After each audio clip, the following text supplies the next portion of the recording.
아, 국가행정위의 제14주차 마지막 수업입니다.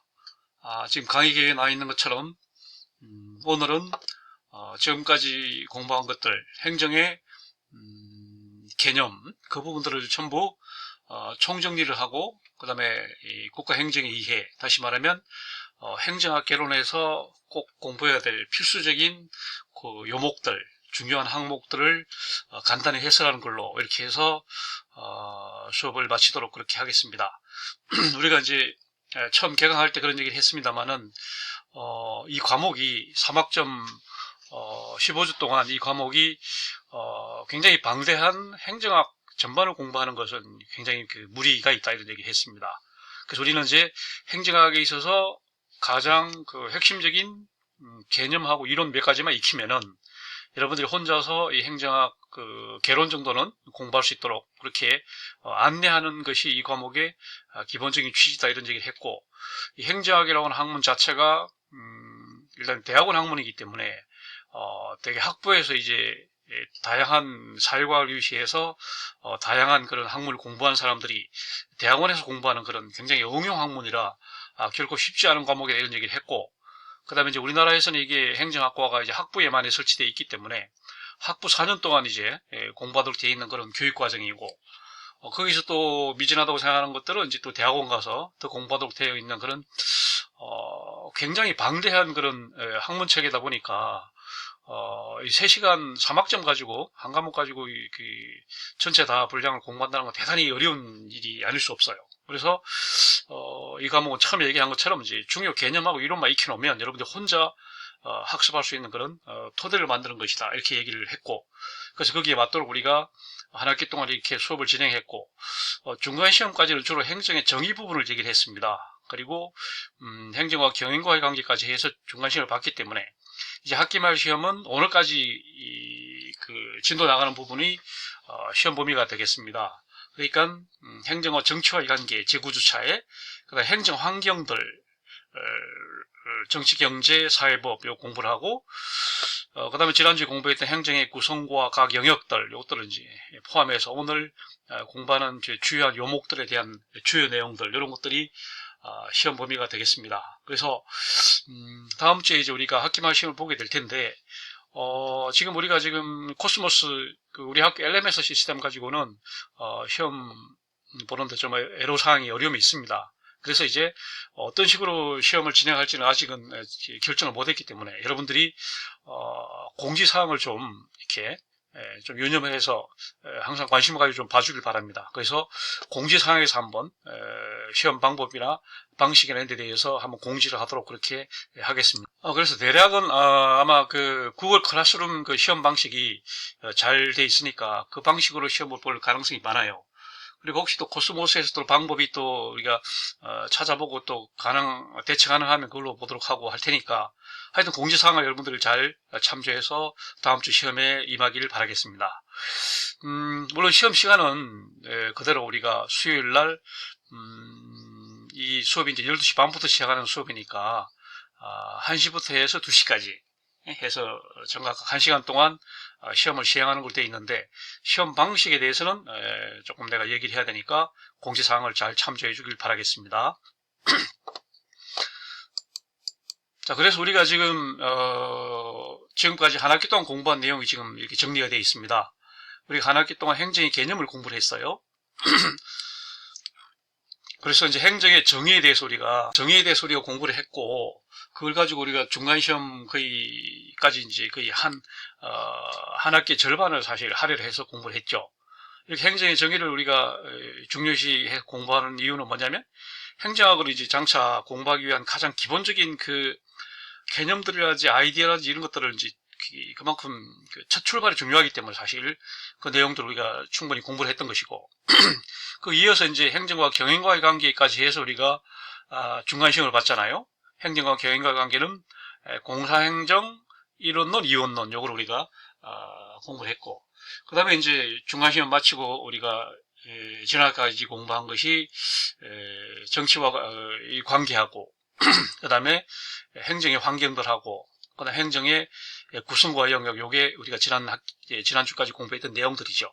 그래서 학기말 시험은 이제 이 내용들하고 그다음에 오늘 얘기하는 행정학의 주요 요목, 행정학의 요목에 대한 개괄적인 내용까지 해서 학기말 시험을 보는 걸로 그렇게 하겠습니다. 하여튼 우리가 한 학기 동안은 공부했던 내용은 바로 지금 바로 이 행정의 개념 5부분이 되겠습니다. 그러면 이제 우리가 앞으로 이제 여러분들이 개별적으로 아니면 뭐 다른 그 수업 아니면 뭐 다른 그 학점 교류 아니면 뭐 이런 걸 통해서 행정학을 공부하게 될 때 우리 행정학을 할 때는 어떤 요목이 포함이 되는지를 한번 분야별로 해서 한번 나눠서 간략하게 정리를 해보도록 하겠습니다.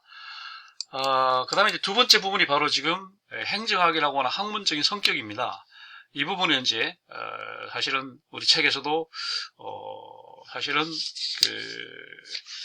어디 나와 있나요? 행정학의 우리 제3장에서 나와 있거든요. 제3장에서 행정학의 이론과 접근 방법 이렇게 해서 나와 있으니까 그 내용을 여러분들이 좀 읽어봐 주면 되겠고요. 그래서 행정학의 학문적인 성격, 행정학의 주요 관점, 행정학의 대상 방법, 행정학의 연구 대상은 뭐냐? 우리 한마디로 말하면 행정현상이죠. 그 행정학의 행정현상이라고 하는 것이 어디까지가 행정현상이냐? 그걸 놓고 우리가 이제 행정의 정의를 공부를 했습니다. 행정의 정의라고 하는 말은 definition이라는 말이 경계를 정하는 거라고 그랬잖아요. 그리고 행정학의 특히 행정학적 정의에 있어서는 행정의 범위를 어디까지 경계를 어디까지 정하냐가 가장 중요한 내용이다 그렇게 해서 이 부분에 대해서는 우리가 이미 행정의 정의를 공부할 때 다 한 내용들입니다. 그래서 우리가 행정학 연구 대상을 일단은 설정을 해야 됩니다. 모든 사회 현상을 다 우리가 연구할 수는 없는 거고 행정학의 연구 대상만을 우리가 이제 한정을 해가지고 그것만을 우리가 대상으로 삼아야 되고 거기에 대해서 우리가 어떤 식으로 연구를 할까 하는 방법에 대해서는 또 다양한 방법들이 있을 수 있는 겁니다. 그래서 우리 책에서 정리했던 것들이 뭐 예를 들면 뭐 구조적인 방법이 있고 뭐 행태, 그다음 가치적인 방식, 그다음에 뭐 주요 패러다임 이렇게 해가지고 제3장 부분에서 이제 쭉 정리가 되어 있거든요. 그래서 행정학의 연구 방법은 굉장히 다양한 연구 방법이 있을 수 있다.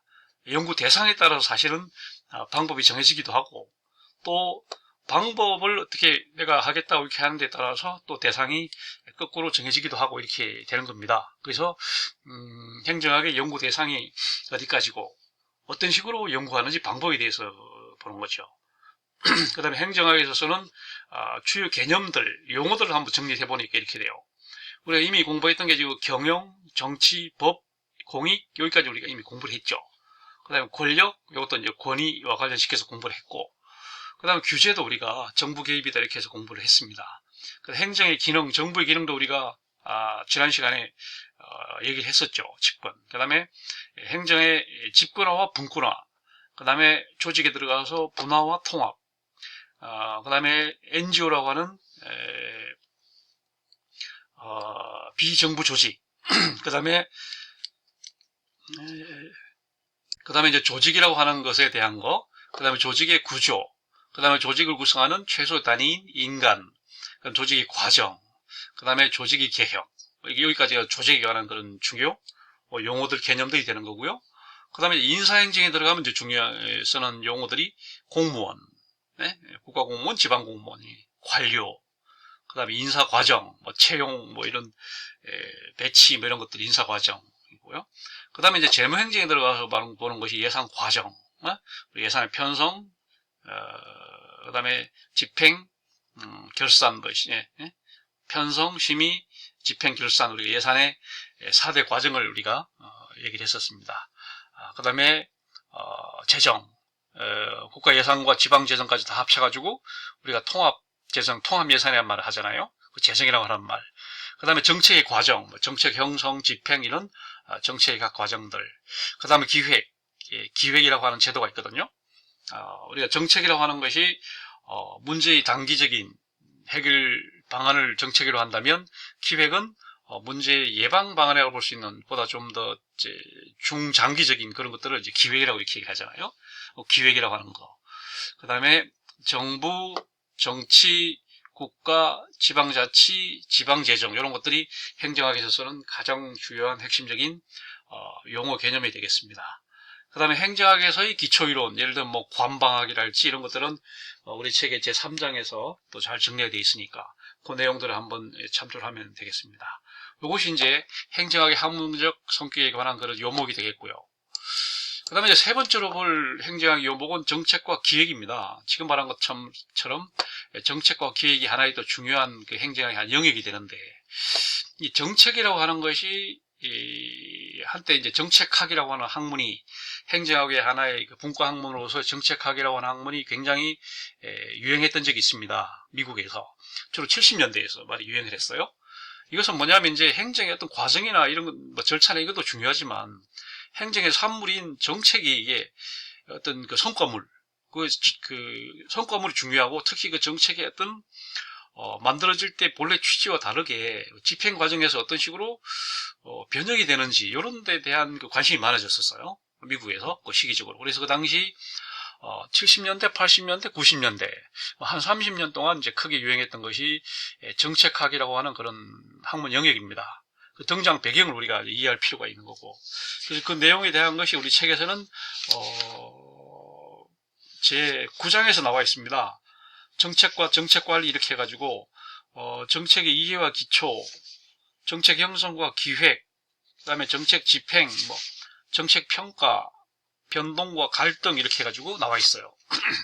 그거까지 여러분들이 제 9장을 참조하면 되겠습니다. 그럼 정책이란 무엇인가? 아까 얘기를 했습니다. 정책이라고 하는 걸 한마디로 말하면 문제를 해결하기 위한 단기적인 해결 대안이다 이렇게 정의할 수 있어요. 폴리시라고 하는 말이 그런 걸, 정책이라고 하는 것은 기획과 지금 5번에 나오는 이 기획과 다르게 단기적인 겁니다. 정책은 단기적인 거고 기획은 중장기적인 것이 이렇게 얘기할 수 있는 거고요. 그럼 정책을 그 개념적인 과정을 설정을 해보면은 우리가 사회의 문제에 대한 인식 과정을 출발점으로 해서 의제 형성, 아젠다 세팅이라고 그러죠. 의제 형성이 되고 그 다음에 그 문제를 해결할 수 있는 그 대안들을 여러 개를 개발하는 그런 단계가 정책 형성 단계입니다. 그런 대안들을 비교 평가하는 그런 단계가 바로 정책 분석 단계고, 그 다음에 그런 정책 분석 결과를 토대로 해서 하나의 대안을 최종 선택하는 그런 단계를 우리는 정책 결정 단계다 이렇게 얘기하는 거고, 그런 결정된 정책안을 이제 실천하고 하는 단계를 이제 집행이다 이렇게 말하는 거죠. 집행된 것을 이제 성과를 이제 측정하는 거, 이거를 이제 정책 평가라고 그러고, 그것이 이제 그대로 이어지는 향은 정책 승계 또는 뭐 정책 종결 이런 식이 되는 거죠. 이것이 우리가 말하는 정책에서의 그 개념적인 과정이 됩니다. 그래서 그게 제 9장에서 정책 과정별로 나누어서 자세히 설명을 하고 있습니다. 그 다음에 우리가 하나 볼 것이 기획이라고 하는 겁니다. 기획이 굉장히 중요하죠. 지금 현재 우리나라도 지금 기획재정부라고 하는 부처가 있고, 경제부처 중에 제일 이제 우선이고, 기획재정부 장관이 부총리입니다. 그만큼 기획과 재정은 굉장히 중요한, 국가의 기능 중에서도 특별히 중요한 것이고, 그리고 기획이라고 하는 것을 우리나라는 이제 1961년에 경제기획원이라고 하는 기구가 설치되면서 기획을 굉장히 중요시해왔고, 그런 경제기획의 덕분에 우리가 고도성장을 계속 이어와서 오늘날 이렇게 OECD 선진국까지 갈 수 있다 이렇게 이제 얘기를 하는 겁니다. 국가 주도적으로 해서 닥쳐올 미래를 미리 내다보고 문제를 미리 예방하는 그런 장단기적인 그런 것을 기획이라고 합니다. 그래서 그 기획이라고 하는 것을 저는 상당히 뭐라고 할까 어떤 기술적인 그런 게 있어요. 기획 업무에 종사하려면은 좀 뭐랄까 기획에 대한 테크닉을 좀 알아야 됩니다.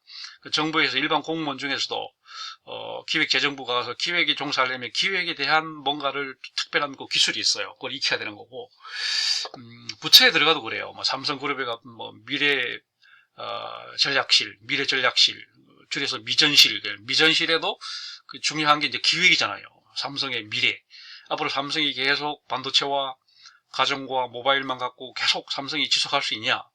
이게 장기적으로는 미래가 어둡지 않냐? 그럼 우리가 갈 길은 이제 그쪽을 서서히 정리하면서 바이오, 메디칼, 그 다음에 유전자, 이런 신기술, 이런 신소재, 이런 쪽으로 가야지 앞으로 삼성이 미래가 있는 거 아니냐? 이렇게 해서 미래 전략실에서 계속 그걸 골몰하잖아요. 그러니까 그게 바로 기획 업무거든요. 그러니까 삼성 직원들 중에서도 기획에 종사하려면 이제 특별한 그 아이디어가 막 풍부해야 되고, 또 기획을 입안할 수 있는 또 그 테크닉이 있어야 돼요. 그래서 기획부서에 종사하려면 마찬가지입니다. 대학에도 이제 교무처가 있고 학생처가 있고 있는데 기획처가 있습니다. 그 기획처 직원들은 학생 교무와 다르게 특별한 그 기획에 대한 어떤 노하우가 있어야 돼요. 그래서 기획은 그런 좀 특별한 그런 국면이 있다, 이런 얘기를 하는 거고요. 그 다음에 기획의 유형이 또 여러 가지가 있어요.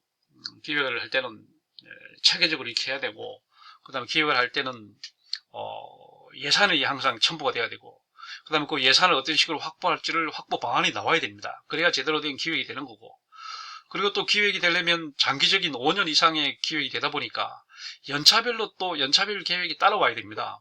장기 5년 계획 안에 연차별 계획이 5개가 들어가야 되는 거고, 그 다음에 이제 또 2년, 3년 지나면서 5년 계획이 약간 변형이 될 수 있습니다. 상황이 변하면. 그때 또 들어갈 수 있는 게 연동 계획이라고 해서, 본래 5년 계획을 약간 바꿔주는 건 또 연동 계획이라는 것도 또 롤링 플랜이라는 것도 또 나와야 되는 것이죠. 그 기획이라고 하는 게 이게 대단히 복잡하고 전문적인 그런 과정이 되는 것이고, 그래서 우리가 이제 그 교육부에서 지금 각 대학을 평가할 때 관심 있게 보는 것이 그 각 대학이 갖고 있는 장기 발전 계획입니다. 이 대학은 정말 비전이 있고 구체적인 계획이 있고 장기적으로 발전할 가능성이 있느냐, 이걸 일단 기획을 보면 딱 알거든요.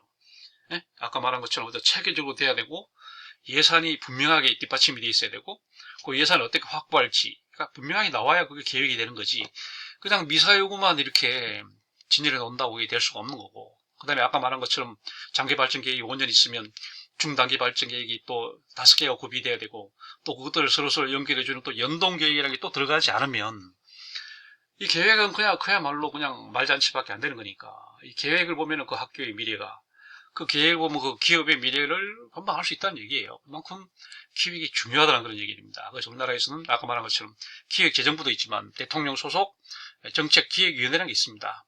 있어가지고 대통령한테 항상 자문을 합니다. 단기적으로 이런 문제를 해결해야 되는 정책, 장기적으로 우리가 입안해야 되는 기획, 정책기획위원회에서 계속 이제 대통령한테 제안을 하는 것이요. 우리가 멀리 봤을 때 20년 뒤, 30년 뒤 봤을 때 우리 한반도가 계속 이런 상태로 갈 거냐, 결국은 장기적으로 봤을 때는 어려움이 계속 있겠지만 결국은 남북 화해, 경협, 경제 협력으로 갈 수밖에 없는 상황이란 거죠. 결국은 그러면 그런 경협, 그 다음에 전면 교류 이런 걸 염두에 둬가지고, 그러면 기간 도로망, 기간 철도망, KTX 이런 고속철도망을 그러면 북한은 어떻게 뚫을 건지, 어떤 식으로 특화를 하고 어떤 식으로 산업개발, 이런 계획을 세워놔야 되거든요. 네? 물론 그렇게 안 갈 수도 있지만 그렇게 가능성이 상당히 농후하다는 얘기죠.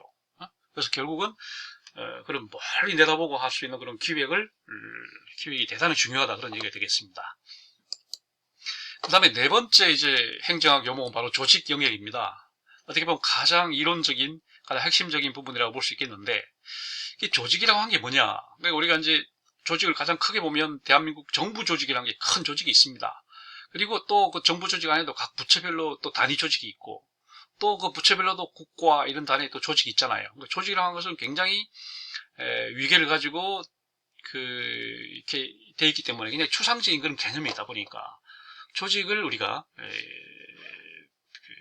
굉장히 중요시하는 거죠. 조직의 개념을 보고, 그 다음에 조직 이론이 어떻게 전개되어 왔는지, 이런 것들은 이제 우리 또 굉장히 중요하기 때문에 우리 책에서는 조직에 관한 내용을 우리 책에서는 제5장과 제6장 이게 장으로 나누어 가지고 자세히 정리를 하고 있습니다. 거기서 조직 이론들이 고전 조직 이론, 신고전 이론, 현대 이론 이런 3단계로 거쳐왔다는 걸 이제 얘기해 주고 있고요. 그 다음에 조직의 두 측면이 이제 구조와 과정입니다. 구조랑은 직제가 짜여져 있고 계층제가 되어 있고 이런 게 구조가 되겠고, 과정은 뭐 의사결정 과정이랄지, 뭐 갈등 해소 과정이랄지, 뭐 이런 것들은 이제 그 과정이 아닙니까? 뭐 커뮤니케이션, 뭐 의사소통이랄지 이런 것들. 그러니까 구조와 과정을 서로 동전의 양면처럼 그렇게 가는 건데, 굉장히 중요한 요소가 바로 구조와 과정이고, 그 다음에 조직을 구성하는 최소의 단위가 이제 인간 아닙니까? 그래서 우리는 그거를 조직인이라고 그래서, 그럼 어떤 인간이 조직 생활에 이상적인가? 인간의 뭐 인식이랄지 개성이랄지 그런 그 인간 그 심리학적인, 그 사회 심리학적인 측면에서 즉 접근하는 것이 바로 이 조직인이고요. 그 다음에 조직 동태라고 해서 이제 조직이라고 하는 것은 항상 이게 변하잖아요. 그대로 있는 조직은 없습니다. 그럼 어떤 식으로 변하는지, 조직이 개혁, 혁신, 발전, 뭐 이런 현상들을 보는 것이 조직 동태가 되겠고요. 또 하나가 이제 조직의 원리로서 관료제입니다. 여러 번 얘기합니다만 관료제는 대규모 조직에서 나타나는 보편적인 현상을 관료제라고 봅니다. 관료제는 정부 조직은 물론이고 대기업이나 병원이나 연구소나 이런 대형 조직에서는 공통적으로 나타나는 계층제랄지 문서주의랄지 그다음에 전문 직업주의랄지 그다음 공사구별이랄지 이런 것들은 어디에서 나타나는 그런 현상들이기 때문에 이런 것들을 우리는 관료제다 이렇게 말한 거죠. 그래서 관료제는 막스 베버가 처음에 관심을 가졌지만 지금도 전 세계에서 가장 보편적인 일반적인 원리로 받아들여지고 있습니다. 관료제에 갖는 여러 가지 문제점도 있고 무산이라고 변화에 기민하지 못하고 이런 문제점도 있지만 가장 안정적인 표준화된 업무 처리 절차이기 때문에 관료제를 우리가 공부하지 않을 수가 없어요. 그래서 이 관료제 부분은 또 따로 떼어서 3학년 때나 4학년 때쯤 행정학과 학생들은 3학년 4학년 때쯤 이제 관료제를 따로 공부하고 사회학과나 경영학과 학생들도 관료제를 굉장히 중요시해서 따로 이제 독립된 과목으로 공부할 정도로 중요한 영역이 바로 관료제입니다. 그 다음에 이제 특수한 조직 형태를 또 우리가 조직 중에 정부 조직 가운데서도 공기업 얼마나 다양한 형태의 공기업들이 있습니까? 중앙정부의 공기업, 지방정부의 공기업, 그 다음에 공기업도 또 자회사가 있습니다. 한국 KBS 한국방송공사가 있고 한국방송공사에 딸린 한국방송광고공사라고 하는 또 자기업도 있고 한국전력이라고 하는 공기업이 있고 한국전력 기술주식회사라고 하는 또 자기업도 있습니다. 이런 식으로 굉장히 복잡한 게 공기업이다 보니까 공부를 해야 되고 영조물 같은 거, 그 다음에 준정부 조직 같은 거 이런 것들이 이제 특수한 조직 형태이기 때문에 이런 것들로 다 우리 이제 관심 영역이 되는 것입니다. 그 다음에 이제 5번째 행정학 요목은 인사 쪽입니다. 인사행정, 공무원 제도입니다. 여기서 이제 핵심적인 것은 인사행정의 발달 과정이죠. 이걸 우리 책에서는 제7장을 할애해서 이 부분을 기술하고 있습니다. 거기서 이제 우리가 봐야 할 것은 인사행정의 출발점은 역관주의였다. 정실주의였다는 거죠. 역관주의 여러 번 얘기했습니다. 관직을 사냥한다는 거. 미국에서 잭슨 때 역관주의가 이제 크게 유행을 했었고, 그 다음에 역관주의가 사실 그 당시 도입이 된 것은 또 장점이 있었습니다. 그 전에 뭐라고 하면 특정 그 사람들이 이해한 관직 독점을 깨기 위해서 이제 역관주의를 뒀습니다. 그랬더니 이제 정권이 바뀔 때마다 공무원들이 바뀌고 하면서 이제 백인들만 공무원이 되는 게 아니라 흑인도 되고 유색인종도 들어가고 해서 이런 좋은 점이 있었습니다. 근데 시간이 좀 지나고 나서 보니까 이제 정권이 바뀔 때마다 또 이제 공무원이 바뀌니까 이렇게 되면 이제 행정의 연속성이나 그다음에 미리 예측 가능성이 떨어지고 사회가 불안정하니까 이렇게 되면 안 되겠다 해서 직업공무원제, 실적주의 공무원제로 넘어갔다 이런 얘기를 했습니다. 인사행정 크게 이런 식으로 이제 변화되어 왔고, 그리고 역관주의가 갖는 것과 실적주의가 갖는 것의 장단점이 따로 있습니다. 실적주의라고 다 좋은 것은 아니고 역관주의라고 다 나쁜 게 아닙니다. 그래서 오늘날도 정치적으로 임명하는 뭐 장관, 차관 이런 사람들은 여전히 역관주의식으로 공무원을 임명합니다. 그러나 중하급 하위 공무원들은 이제 실적주의로 관리를 합니다. 이것은 어디까지나 두 제도가 갖고 있는 장단점이 있기 때문에 그런 거거든요. 그래서 그런 발달 과정, 그 다음에 이제 인사제도에서 인사기관이 있습니다. 국가공무원과 지방공무원이 있어서 국가공무원의 인사권자는 대통령이고 지방공무원의 인사권자는 그 시도지사입니다.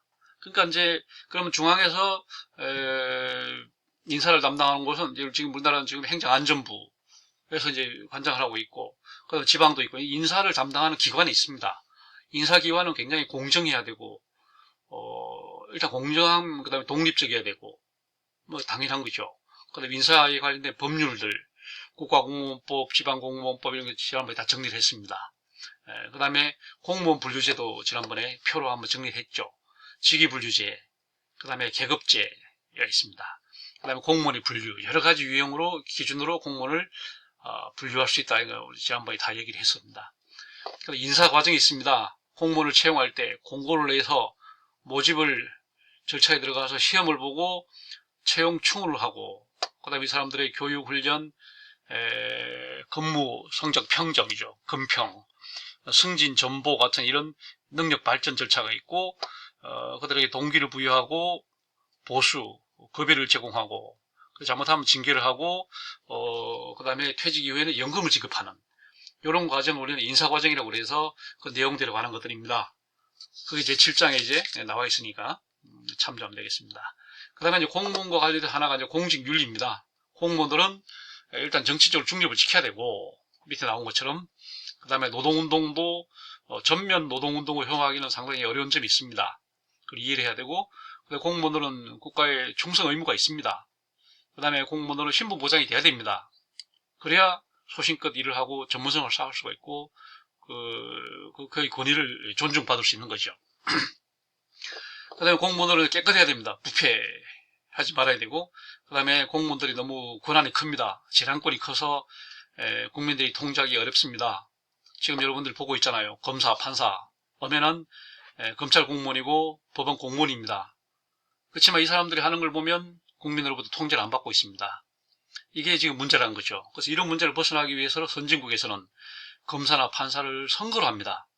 그래서 선거 국민들이 이제 통제를 한 거예요. 선거를 통해서 그 사람을 통제를 할 수가 있는데, 우리나라 지금 판사 검사는 예전 같으면 이제 고시를 합격을 해서, 지금 같으면 변호사 시험에서 이제 해서 한번 임용이 되다 보니까 이 사람들을 통제할 수 있는 길이 없어요. 그래서 지금 행정 통제가 이게 굉장히 큰 문제고, 선진국에서는 선거로 인해서 선거제도로서 행정 통제를 이루었지만 우리는 아직도 안 됩니다. 장기적으로는 아마 판사 검사도 아마 선출제로 가는 길이 이래야 되지 않을까 생각하고, 경찰청장, 지방경찰청장, 경찰서장도 주민들이 선거로 하도록, 좀 번거롭긴 하지만 그래야 통제가 되는 거죠. 통제가 지금 하면 됩니다. 그래서 이런 문제가 이제 책에 나오는 내용들이고요. 그 다음에 6번째 이제 요목은 재무행정 쪽입니다. 이거는 이제 우리 책에서는 제8장에서 예산과 재정관리 이렇게 해서 나와 있습니다. 그 재무행정의 이론, 예산의 원칙들, 예산의 뭐 통일성의 원칙, 뭐 이런 원칙들이 있습니다. 그 예산의 기본 원칙들, 그 다음에 예산의 개념과 기능, 예산이 어떤 기능을 하느냐, 그 다음에 예산의 분류제, 어떤 식으로 분류를 하느냐, 지난번에 다 내용들이 나왔었습니다. 행정의 구성에서. 그 다음에 예산의 제도, 이것도 지난번에 다 한번 정리를 했었죠. 그 다음에 예산 결정 이론, 뭐 크게 둘로 나눠지죠. 점정주의와 제로 베이스. 점정주의는 예산을 결정할 때 작년 예산을 토대로 해서 조금씩 늘리 잡는 걸 점정주의라고 합니다. 이것은 굉장히 편리하고 안정적인 그런 장점이 있지만 근본적인 변화를 기대할 수 없다는 또 문제점이 있기 때문에, 그래서 나온 것이 바로 0기준 예산입니다. 제로 베이스. 0에서 시작해서 새로 예산을 짜는 겁니다.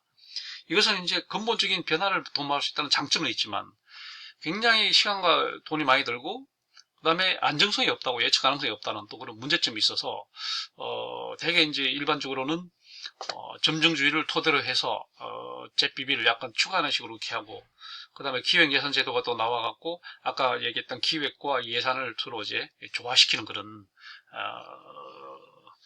또 예산제도가 있습니다. 그 다음에 예산 과정이 있어요. 편성, 심의, 집행, 결산. 이것을 우리가 4대 예산 과정이라고 합니다. 요거에 대해서도 우리가 지난번에 뭐 국가재정법이니 지난주에 우리가 대략적으로 공부를 했습니다. 자, 그 다음에 이제 우리 마지막에 하는 것이 지방행정 부분입니다.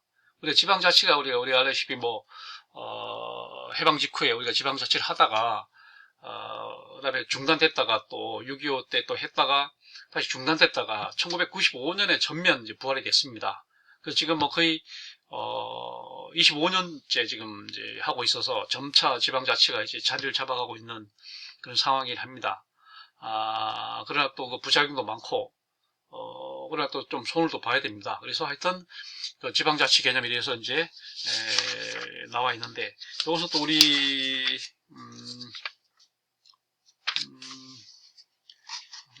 책에서도 이제 지방자치 부분은 제 10장에서 지방자치와 지방정부 이 부분에서 또 구체적으로 쓰고 있으니까 그 내용들 한번 보면 됩니다.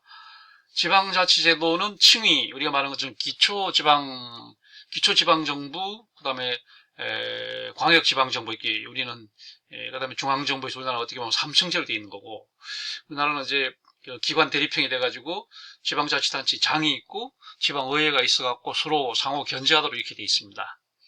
이게 이제 나라마다 이제 우리나라 대통령 중심제 형태죠. 그러나 의원 내각제 형태는 이제 그렇지 않습니다. 이게 나라마다 좀 차이가 있는 거고요. 그 다음에 중앙과 지방 사이에 어떤 식으로 기능 배분이 돼 있냐, 이런 것들이고, 그 다음에 지방자치 역사, 아까 말한 것처럼 우리나라 지방자치 시작이 됐고, 그 다음에 이제 최근에 와서는 지방교육자치를 같이 하고 있습니다. 그리고 좀 더 가면 이제 자치경찰제가 또 도입이 된다고 그럽니다. 지금은 이제 국가경찰만 있지만 앞으로는 자치경찰제가 또 시행이 된다고 그러고, 아까 말한 것처럼 지금은 서울시장과 구청장만 뽑지만 앞으로는 서울시 경찰청장, 그 다음에 각 경찰서 서장, 그 다음에 서울의 그 지청장, 뭐 중앙지검, 그 다음에 남부지검, 서부지검 이렇게 되니까 지검의 그 지청장도 이제 선거를 하게 하고, 그 다음에 법원, 지원장, 남부지원, 서부지원하는 그 고등법원 그 원장도 선거를 하게 하고, 대법원장도 선거를 하게 하고, 이렇게 되면 검찰총장도 이제 선거를 하게 하고, 이렇게 되면 우리가 완전히 검찰총장을 이제 문민 통제가 가능해지는 거죠. 국민들이 검찰총장, 대법원장을 이제 통제를 할 수 있는 겁니다. 지금 통제가 안 되잖아요. 그 임용권자의 정권이지 국민이 어떻게 임용해라, 해임하라 요구해도 전혀 이제 영향이 없는 그런 상황이라 앞으로 지방자치는 더 확대될 걸로 이렇게 예상이 됩니다. 이렇게 작은 나라에서 무슨 지방자치가 필요하냐 이런 얘기를 합니다만은 그건 아니고요. 중앙정부는 그야말로 국방과 외교만 하고 나머지는 전부 지방정부가 하도록 이렇게 지방자치는 더욱더 확대돼야 되고, 그리고 앞으로 이제 남북 통일이 되고 그러면 이제 지방자치는 더 이제 필요성이 더 커지겠죠. 그래서 우리가 선진국형 지방자치로 가려면 아직도 갈 길이 멀다 이런 얘기 되어 있습니다. 그 다음에 지방재정은 이제 우리가 지방세라고 하는 게 있어가지고, 지방세를 걷어서 각 지방별로 이제, 뭐랄까요, 재정을 이제 맞춰야 되는데, 이게 부족하기 때문에 중앙정부에서 이제 지방교부세랄지, 그 다음에, 국고보조금을 통해서 메꿔주는 형태가 되어 있는데, 이것도 앞으로 이제 중앙지방의 어떤 조정을 통해서 보다 안정적으로 이렇게 편성이 돼야 될 걸 보이고요. 그 다음에 아까 얘기했습니다만은 지금 우리가 기능자치로서 지금 유일하게 하고 있는 게 이제 교육자치를 하고 있습니다. 시도별로 이제 교육감을 뽑고, 유치원, 초, 중고등학교까지를 그 교육자치에 넣고 있습니다. 다시 말하면 어린이집이나, 그 다음에 이제 대학이나 아니면 평생교육 같은 걸 빠져요. 지금 말한 것처럼 이제, 이게 말하는 일선 학교, 유치원, 초, 중, 고등학교까지만 이제 교육자치를 하고 있는데, 이게 이제 바람직하냐, 전 세계적으로 이 정도의 교육자치를 하고 있는 나라가 있느냐, 없다는 거죠. 우리 한국만이 유일하다는 거예요. 미국이나 일본 같은 일부 있긴 하지만 우리처럼 이렇게 하진 않고 있고, 그다음 미국, 일본이 교육자치를 하는 이유는 그 땅은 넓고 이제 인구가 적다 보니까 그 자치구역을 하나로 묶으려다 보니까 교육자치를 하는 거지. 우리처럼 이 자체 교육 그 자치를 위한 교육자치를 하는 데는 없다는 거예요. 그래서 앞으로는 이것도 우리가 손질을 해서 일반 지방자치를 흡수를 시키는 식으로 나아가게 되고, 그 다음에 이제 자치경찰제가 도입이 되면 같이 그런 식으로 해야 되고, 그 다음에 이제 지방자치 영역을 계속 기능자치 영역을 늘려가긴 해야 되지만, 이것이 기본적으로 유기적인 관계가 유지가 돼야 되고, 어떤 뭐 특정한 어떤 이해관계로 교육자치를 계속 끌어가고 이래서는 안 되는 것이죠. 그래서 여기가 그런 내용들이 되겠습니다. 그 외에 이제 우리가 또 알아야 될 내용들이 없진 않아요. 그래서 그 내용들을 보면 우리가 제3편에서 우리 책에서는 보면 제3편에서 주로 써놨어요. 주로 보면 이제 NGO가 많이 중요했으니까 그 내용하고, 그 다음에 전자정부, 우리가 지금 전자정부 내용도 중요하잖아요. 그 다음에 정부 규제, 그 다음에 공공서비스와 행정개혁, 이런 것들이 또 중요한 화두로 등장해 있습니다. 그래서 그 내용들은 뭐 크게 중요한 건 아니니까 여러분들이 한 번씩 읽어보면 되겠고 해서, 우리가 이 과목에서 우리가 행정학이 배워야 할 주요 가장 중요한 핵심적인 개념과 이론에 대해서 공부를 했기 때문에 행정의 개념을 우리가 충분히 공부를 했다고 자부를 하고, 그걸 토대로 해서 이와 같은 행정학의 각 요목을 여러분들이 좀 더 심화학습을 할 수 있는 그런 토양이 만들어졌다고 이렇게 볼 수 있기 때문에, 이 과목은 이 정도로 해서 이제 끝내는 걸로 해도 여러분들이 추가적으로 또 학습을 할 수 있고, 공무원 시험이나 이런 실용적인 또 준비도 할 수 있고 나올 수 있다고 봅니다. 그래서 이 수업은 이렇게 해서 마치고, 다시 한번 광고합니다만은 학기말 시험 방식에 대해서는 여러분들 공지사항을 좀 참조를 해서 일단 시험 날짜는 정확하게 수요일날, 다음 주 그러니까 9일날이죠. 9일날 수요일날 오후 1시부터 2시까지 1시간 동안 시험 보는 거니까 그 방식에 대해서는 여러분들이 공지사항을 꼭 참조해 주길 바라겠습니다. 자, 한 학기 동안 정말 어려운 과목이었습니다. 국가행정이해라는 과목, 그 대학원에서 배워야 될 과목을 지금 현재 1, 2학년 학생들이 공부하기 상당히 어려운 부분이었고, 하지만, 어렵게 공부하면 또 그만큼 보람이 있는 거겠죠. 그리고 이 시간에 공부한 것을 토대로 해서 여러분들이, 뭐 사회복지학과 학생들 같으면 앞으로 사회복지 행정정책, 법제관 공부하는 데 큰 도움이 되길 바라겠고, 여타 학생들도 뭐냐면 무슨 공무원 준비나 아니면 진학이나 취업에 대해서 큰 도움이 되면 좋겠습니다. 자, 이번 수업은 이상으로 마치겠습니다. 여러분 한 학기 동안 고생 많았습니다.